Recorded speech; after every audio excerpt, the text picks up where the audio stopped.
नमस्कार, आपका स्वागत है रेडियो द्वारका में। दिवाली के बाद छठ पूजा पर्व आता है और ये एक बहुत बड़ा पर्व है। आइए आपको लेके चलते हैं आचार्य कुलभूषण वाजपेयी के पास, जो कि आज हमारे स्टूडियो में है, इस पर्व की महिमा और महत्व के बारे में जानकारी की। सभी दर्शकों को छठ पर्व की सर्वप्रथम हार्दिक बधाई, शुभकामनाएं। छठ पर्व का हमारे यहाँ शास्त्रों में बहुत विस्तृत वर्णन मिलता है। ब्रह्म वैवर्त पुराण, श्वेताश्वतरोपनिषद में और अन्य अनेक पुराणों में इसका बहुत विस्तृत वर्णन किया गया है, जिसमें कि पहले हम यह जान लेते हैं कि छठ पर्व, इसको सूर्य से जोड़ा गया है। जितने भी हमारे यहाँ पर्व और त्योहार होते हैं, उनमें प्रत्येक देवता के लिए कोई न कोई तिथि निश्चित की गई है। जैसा कि आप जानते हैं, गणपति पर्व में चतुर्थी तिथि ग्राही है। भगवान नारायण की भक्ति के लिए एकादशी तिथि प्रशस्त मानी गई है, ऐसा शास्त्रों का कहना है। उसी तरह से सूर्य के देव के लिए यह पर्व बेसिकली भगवान सूर्य की आराधना का पर्व है। सूर्य के लिए शास्त्रों में सप्तमी तिथि ग्राही की गई है। सप्तमी तिथि प्रशस्त मानी गई है, जैसे सूर्य सप्तमी, अचला सप्तमी, रथ सप्तमी। किंतु हमारे बीच बड़ा ही महत्वपूर्ण प्रश्न है कि पर्व तो यह सूर्य का है, किंतु हम लोग इसको मनाते हैं छठ नाम से। छठ का संस्कृत में इसको षष्ठ कहते हैं। षष्ठ इति मतलब 6 की संख्या।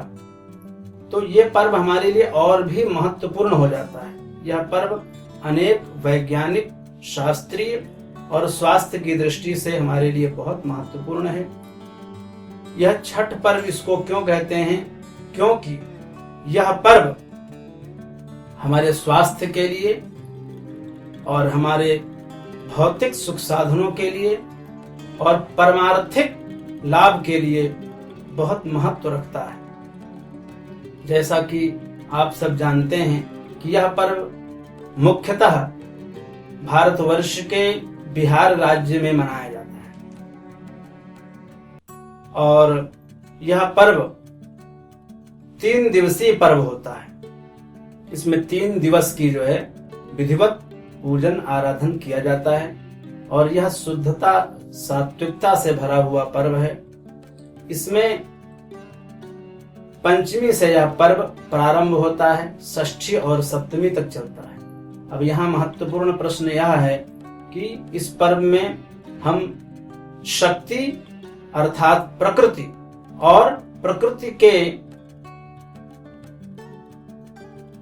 को जो है सृष्टि करने वाले पुरुष अर्थात परब्रह्म परमेश्वर, उन दोनों का यह पर्व माना जाता है। सूर्य की आराधना और छठ मतलब षष्ठी देवी की आराधना। भगवान नारायण के द्वारा प्रकृति की उत्पत्ति और उस प्रकृति और पुरुष, उस प्रकृति से 5 देवियों की उत्पत्ति मानी गई है। उन 5 देवियों से एक देवसेना नाम की देवी, जो कि षष्ठी देवी के रूप में पूजी जाती हैं। तो यह पर्व देवी और देवता यानी शक्ति और शक्ति के प्रकटकर्ता भगवान सूर्य नारायण का पर्व है। इसलिए जो है यह पर्व हमारे लिए बहुत महत्वपूर्ण है।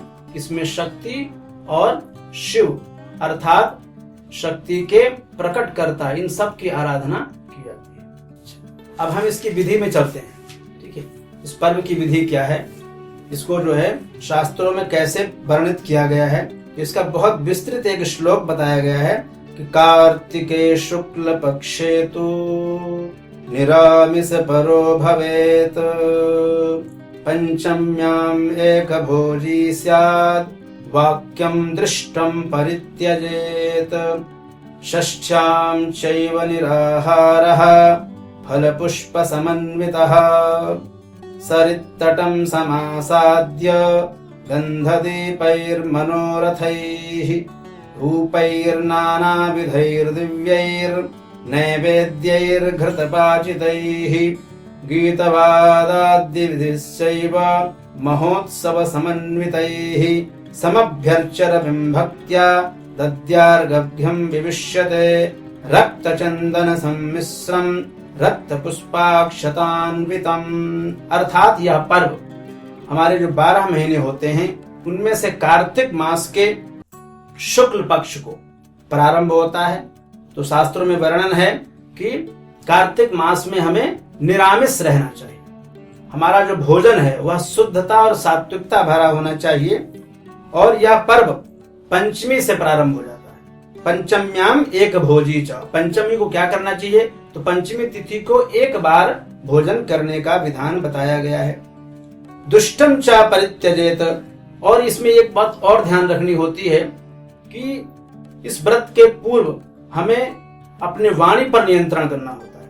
वाणी से कोई ऐसा वाक्य हमारे द्वारा न हो, क्रोध इत्यादि की उत्पत्ति न हो, इसका ध्यान रखना चाहिए। षष्ठम्याम चैव निराहारः, और षष्ठी तिथि को निराहार व्रत रहते हैं, जल भी नहीं लिया जाता है।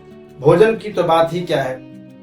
तो इस प्रकार फल पुष्पा, उसके बाद क्या करते हैं? फल पुष्प समन्वित होकर के सरित तटम गतः, सरिता यानी अर्थात नदी के तट पे या किसी जलाशय के तट पर जाना चाहिए। गंध दीप मनोहरैहि, गंध दीप धूप नाना प्रकार के फल, नैवेद्य ऋतु फल, ये सब लेकर के गीत वस्त्रादि करते हुए महोत्सव में वहां पर नदी के तट पर सायंकाल जाना चाहिए। उसके बाद वहां पर भगवान सूर्य को रक्त चंदन, रक्त पुष्प और रक्त अक्षतों के द्वारा भगवान सूर्य को सूर्यार्घ्य प्रदान किया जाता है। उसके उपरांत वह सब पुनः अपने घर को वापस आते हैं और दूसरे दिन प्रातः, वैसे तो नदी पे जाने का जो समय है वह ब्रह्म मुहूर्त में ही पहुंच जाते हैं वहां, यानी 3 बजे के बाद ही वहां जाना प्रारंभ कर देते हैं और सूर्य उदय का इंतजार करते हैं। जब सूर्य उदय हमारा में हो रहा है उस समय जो है सूर्य अर्घ्य प्रदान करने के उपरांत जो है यह पर्व समापन की तरफ बढ़ता है। इस बीच जो है सूर्य अर्घ्य जब दे देते हैं उसके बाद जो व्रती होते हैं, जिन माताओं ने, जिन बहनों ने इस व्रत को किया है, उनके चरण छूने का बहुत आपस में प्रतिस्पर्धा होती है। और उनके जो गीले वस्त्र होते हैं, क्योंकि जलाशय में वस्त्रों के साथ उसमें समाविष्ट होकर के अर्घ्य दिया जाता है, तो उन वस्त्रों को वहीं पर बदलना होता है। तो उन वस्त्रों को धोने की भी जो है एक तरह से घर परिवार के जो भी सगे बधु बांधव होते हैं उनके आपस में प्रतिस्पर्धा होती है, कौन वस्त्र धोएगा और कौन पहले चरण स्पर्श करके उनका आशीर्वाद लेगा। इस प्रकार यह बहुत महत्वपूर्ण है और इसमें प्रसाद का बड़ा महत्व बताया गया है। इसमें ऋतु फलों को जो है स्थान दिया गया है। जो इस समय के ऋतु फल हैं उनका वहां पर डालियों में लेकर के पुरुष भाई, जो घर के बड़े बुजुर्ग बच्चे होते हैं, वह सब सिर पर रख करके नदी के तट पर पहुंचते हैं। और एक इसमें बहुत विशेष प्रसाद बनता है, आप सब जानते हैं, ठेकुआ प्रसाद, जो कि शुद्ध आटे के द्वारा, आटे को मार्केट से नहीं लिया जाता है, गेहूं को खरीद करके उसको साफ सुथरा करके बहुत शुद्धता से उसको आटा बनवा करके, यहाँ तक कि जो चक्की माताएं बहनें उसको चक्की से, जो हाथ की चक्की चलती थी, उस चक्की से आटा निकाल करके उससे जो है ठेकुआ बनाते हैं, गाय के शुद्ध देसी घी और दूध मिला करके। और उसमें चीनी भी नहीं मिलती है, उसमें सिर्फ गुड़ मिलता है, या जो गुड़ वाला खंड होता है उसको मिला करके ठेकुआ प्रसाद बनाया जाता है। चूंकि यह बेसिकली षष्ठी देवी का पर्व है और षष्ठी छठ माई का पर्व है और ये सूर्य का पर्व है, ये दोनों मिश्रित पर्व है, इसलिए यहाँ पर जो ठेकुआ प्रसाद होता है, ठेकुआ देखिए गेहूं से बनता है। तो ज्योतिष शास्त्र कहता है कि गेहूं सूर्य का द्योतक है, गेहूं का जो अन्न है वह, गेहूं जो अन्न है वह सूर्य का अन्न है। तो इसमें गेहूं का प्रसाद बनाया जाता है, ठेकुआ, और उस ठेकुए को सूर्य के 12 जो रथ हैं, उन जो लकड़ी का जो सांचा होता है ठेकुआ बनाने का, उस पे जो है उनकी सूर्य की रश्मियां बनी होती हैं, या सूर्य के रथ बने होते हैं, या सूर्य के रथ के जो घोड़े हैं 7, उनका जो है चित्र उसमें अंकित होता है। तो जब वो ठेकुआ प्रसाद हमारे सामने बन करके तैयार होता है, तो उसको अगर आप ध्यान से देखें तो उसमें सूर्य के 7 घोड़ों की आकृति यानी या सूर्य की रश्मियों की आकृति आपको उसमें बनाई दिखाई देती है। इस प्रकार जो है यह छठ पर्व अनेक विविधताओं से भरा हुआ है, और खास करके इसमें जो हम अर्घ देते हैं, अर्घ का बड़ा महत्व है।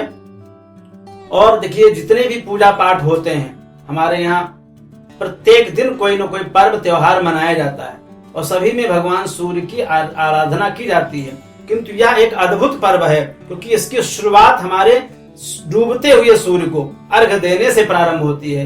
ऐसा और अन्य कोई पर्व नहीं है जहां पर या जिसमें सब जगह जहां भी कोई भी पूजा होती है तो वहां सूर्य उदय से पूजन हमारा प्रारंभ होता है। किंतु यह एक हमारी अद्भुत संस्कृति है कि इसमें सूर्य डूबते हुए सूरज को अर्घ देते हैं, और उसके बाद जो है दूसरे दिन जब सूर्य निकलता है तो जो है हमारा यह पर्व समापन होता है। किंतु अन्य जितने भी पर्व हैं वहां पर सब जगह सूर्य उदय से पर्व प्रारंभ होता है और सूर्यास्त पे समाप्त हो जाता है। हमारे यहाँ कहावत भी है कि डूबते सूरज को कोई नमस्कार नहीं करता है। किंतु हमारी संस्कृति की विलक्षणता देखिए कि यहाँ पर डूबते हुए सूर्य से हम पूजन प्रारंभ करते हैं। अच्छा, एक ज्योतिषी मत है, एक बहुत बड़ा वैज्ञानिक पहलू भी इसका और भी है कि इस पर्व में हम जो है जो सूर्य की स्थिति जो होती है वह बहुत ही निम्न स्तर की होती है। सूर्य की रश्मि, सूर्य का तेज हमारे यहाँ पृथ्वी पे कम हो जाता है। उस समय हम सूर्य की आराधना करते हैं कि हे सूर्यदेव, जगत को आप जो है, आपका प्रभाव जरूर कम हो रहा है, शीतोष्णता बढ़ रही है, शीत का प्रभाव बढ़ रहा है, किंतु फिर भी आप सभी को, सभी प्राणियों को, समस्त प्रकृति को आप जो है अपनी ऊर्जा के द्वारा स्वास्थ्य अच्छा प्रदान करते रहें। और यह पर्व खास करके हमारी माताएं बहनें अपने पुत्र रक्षा के लिए, कि षष्ठी देवी जो है वह जो है बच्चों की रक्षा की देवियां हैं। एक इसके अंदर एक बहुत बड़ा दृष्टांत आता है कि एक राजा थे, स्वायंभू मनु के पुत्र प्रियव्रत, उनको जो है कोई संतान नहीं होती थी। उन्होंने कश्यप ऋषि के निर्देशन में पुत्रेष्ट यज्ञ कराया तो उनको एक पुत्र जन्म हुआ, जिसका जब पुत्र जन्म हुआ तो वह मृत था।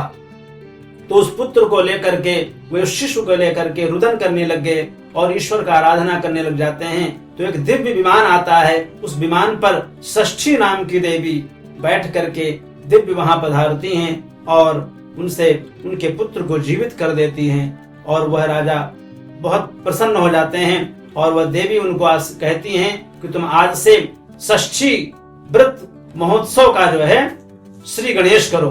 तभी से हमारे यहाँ पूरे भारतवर्ष में, खास करके बिहार प्रांत में और उसके आसपास के जो है जो प्रांत हैं, जो उनकी सीमाएं लगती हैं, वहां पर यह पर्व बड़े ही दिव्यता से और बड़े ही धूमधाम से और बहुत शुद्धता और पवित्रता से मनाया जाता है।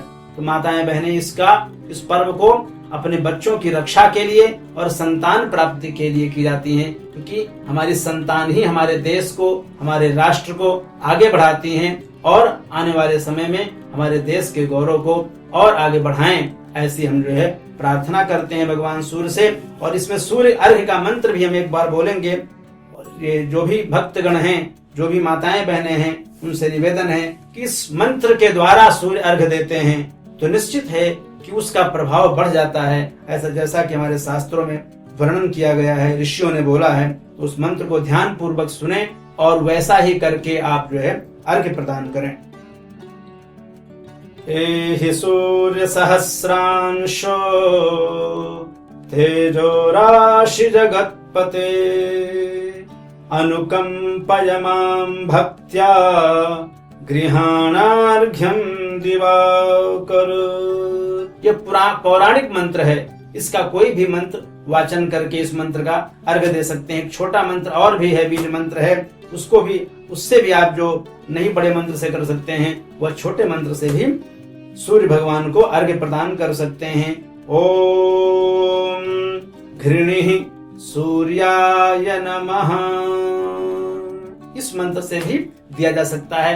एक मंत्र ऐसा है जो सबको पता है, हमारे यहाँ जो गायत्री मंत्र है उसके देवता सविता हैं, तो उस गायत्री मंत्र से भी भगवान सूर्य को 3 बार अर्घ्य दे सकते हैं। वह मंत्र है ओम भूर्भुवः स्वः तत्सवितुर्वरेण्यं भर्गो देवस्य धीमहि धियो यो नः प्रचोदयात्। ये 3 मंत्र हमने आपको बताए। कोई भी एक मंत्र के द्वारा भगवान सूर्य को अर्घ्य दे करके इस पर्व का समापन करें, और जो है भगवान भास्कर, षष्ठी देवी, सब लोगों का, समस्त भूमंडल का, समस्त प्राणियों का कल्याण करें, ऐसी जो है भगवान भास्कर से और षष्ठी देवी से प्रार्थना है। तो आप सबको मैंने शास्त्रोक्त विधि बतलाने का प्रयत्न किया, और उस विधि को आप जो है देख करके, सुन करके आप इस पर्व को बड़े धूमधाम से, बड़े हर्षोल्लास के साथ मनाएं।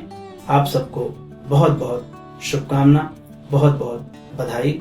यह पर्व या त्योहार भुवन भास्कर और माता षष्ठी देवी आप सबकी मनोकामनाएं पूर्ण करें, ऐसी जो है हमारी भगवान सूर्य और षष्ठी माता से प्रार्थना है। बहुत बहुत साधुवाद, बहुत बहुत धन्यवाद। उम्मीद करता हूँ ये जो जानकारी आपको दी गई है ये आपके लिए फायदेमंद होगी। अब मैं आपसे विदा लेता हूँ और प्रार्थना करता हूँ कि छठी मैया आप सभी पर सदैव अपना आशीर्वाद और कृपा बनाए।